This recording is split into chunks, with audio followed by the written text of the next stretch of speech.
दोस्तों आज हम लेकर आए हैं एक और नई कहानी। ये कहानी बहुत ही मज़ेदार और रस भरी है।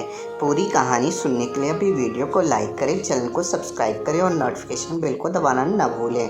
विनीता ऑफिस गई थी। राजीव घर पर ही ऑफिस की मीटिंग में व्यस्त था। पहले नौकरानी शीला आई जो बर्तन पटकते हुए रसोई का काम पूरा किया। फिर पूरे घर में राजीव को दौड़ा दौड़ा कर झाड़ू पोछा किया। राजीव कई दिनों बाद घर से ऑफिस का काम कर रहा था, पर अब उसे यूं लग रहा था घर में बाहर से ज़्यादा शोर हो रहा है। अचानक से भजन की आवाज़ आने लगी। देखा तो पापा जी ने टीवी चालू किया था। राजीव ने उनको आवाज़ कम करने को कहा और दूसरे कमरे में जाकर काम करने लग गया।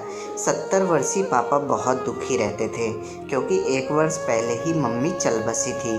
मीटिंग समाप्त हुई। राजीव ने सोचा अभी खाने में देर है, चलो एक कप चाय बनाई जाए। राजीव हाल से होते हुए रसोई में जाने लगा तो उसे आवाज़ आई। बहुत दुख हुआ विनोद बाबू की देहांत की खबर सुनकर। क्या ज़्यादा बीमार थे? राजीव दिमाग पर जोर देने लगा। दूर दूर तक उन्हें विनोद नाम का कोई रिश्तेदार या दोस्त नहीं याद आया। वो चुपचाप रसोई में चला गया। फिर थोड़ी देर बाद कान में कुछ शब्द सुनाई दिए। इतनी कम उम्र में बीरेन जी स्वर्गवासी हो गए। बड़े अच्छे थे, मुझे बहुत मानते थे। भगवान उनकी आत्मा को शांति दे। फिर राजीव के दिमाग में बीरेन नाम गूंजने लगा। अब राजीव ने सोचा पूछना ही पड़ेगा। पापा न्यूज़पेपर हाथ में लेकर बड़े ध्यान से पढ़ रहे थे।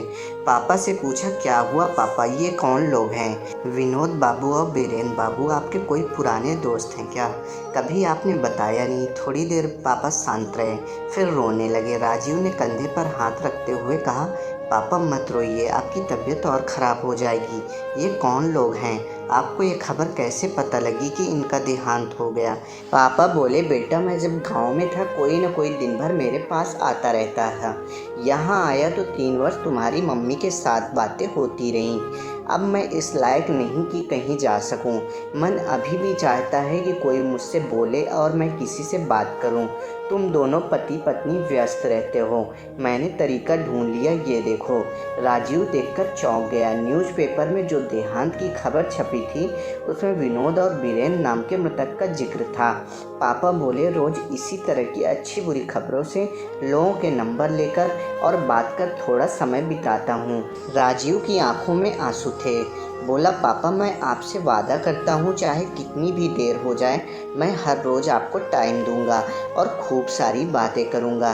दोस्तों इस भाग दौड़ भरी ज़िंदगी में हम बहुत बिजी हो चुके हैं, लेकिन हमें माता पिता को भी थोड़ा टाइम देना ज़रूरी है, जिन्होंने हमारे और हमारे भविष्य के लिए कड़ी मेहनत की है और अपना सुख दुख भी त्याग दिया। दोस्तों कहानी अच्छी लगी हो तो शेयर करें।